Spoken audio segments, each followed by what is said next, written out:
Hi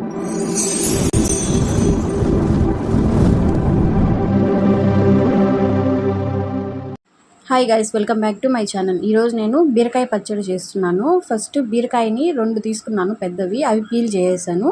కొంతమంది peel ఉన్నా కూడా ఇష్టపడతారు, అట్లా కూడా చేసుకోవచ్చు. నెక్స్ట్ 3 టమాటోలు, 2 ఎర్రగడ్డలు తీసుకొని అవి నీట్గా వాష్ చేసుకోవాలి. నెక్స్ట్ ఈ బీరకాయలని కట్ చేసుకోవాలి. మనకి ఎంత సైజులో కావాలన్నా కట్ చేసుకోవచ్చు. ఇవి ఆయిల్లో ఫ్రై అవ్వాలి కాబట్టి కొంచెం చిన్నవిగానే కట్ చేసుకోండి. ఇట్లా ఈ విధంగా కట్ చేసుకోవాలి. పీల్ ఉన్నా కూడా చాలామంది ఇష్టపడతారు, నాకైతే ఇట్లనే ఇష్టము. అన్నీ నీట్గా ఇట్లా కట్ చేసుకోవాలి. టేస్ట్ అయితే బాగుంటుంది. ఇంకొక విధంగా కూడా ట్రై చేయొచ్చు, పప్పులు అవి కూడా వేసుకుంటారు.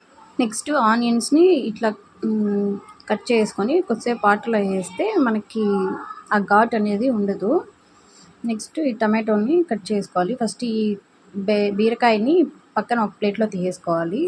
నెక్స్ట్ ఇట్లా టమాటోస్ కట్ చేసుకోవాలి.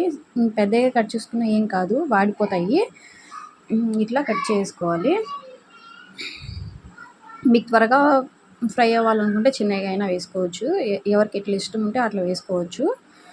ఇట్లా టమాటోస్ అన్నీ కట్ చేసుకున్న తర్వాత మనం ఎర్రగడ్డలు ఒక 5 minutes అట్లా వదిలేసామంటే అవి ఘాట్ అనేది పోతాయి కాబట్టి నెక్స్ట్ ఆ తోలు తీసేసి అవి కూడా కట్ చేసుకోవాలి. పచ్చిమిర్చి అనేది మనకి కారం తగ్గట్టు వేసుకోవచ్చు.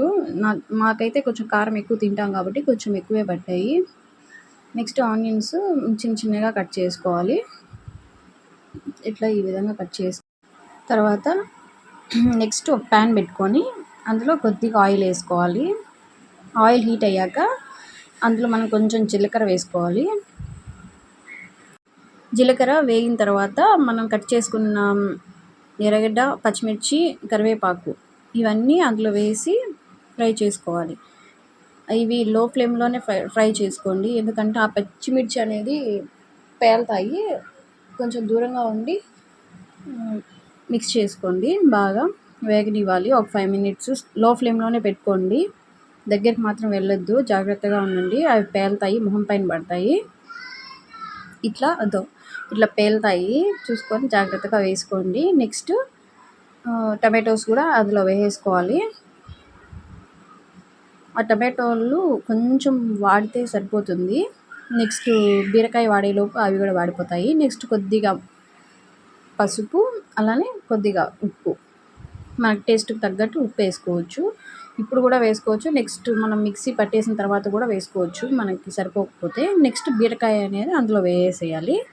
ఇప్పుడు ప్లేట్ పెట్టేసి ఒక 12 to 13 minutes అవి బాగా మగ్గనివ్వాలి. అప్పుడే బాగా ఉడికిపోతాయి.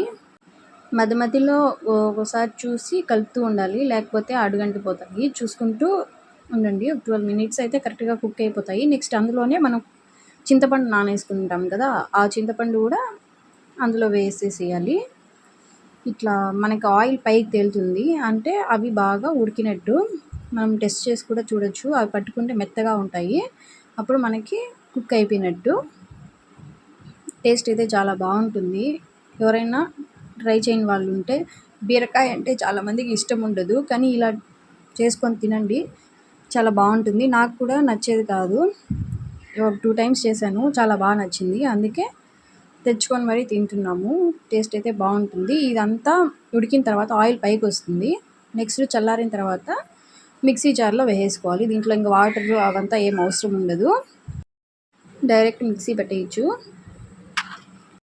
మనకి పలుగ్గా ఇష్టమైతే అలా పట్టుకోవచ్చు, లేదా ఇట్లా ఫైన్ గ్రైండ్ చేసుకోవచ్చు, ఎలా అయినా బాగుంటుంది. ఇందులో ఆనియన్స్ కూడా వేసుకోవచ్చు. నెక్స్ట్ పోపు వేసుకుంటే ఇంకా బాగుంటుంది, అది కూడా ఒకసారి ట్రై చేయండి. ఇది బీరకాయ పచ్చడి. మీకు కూడా ఈ వీడియో నచ్చినట్లయితే like, share and subscribe to my channel. మెయిన్గా బెల్ మర్చిపోవద్దు. Thank you for watching.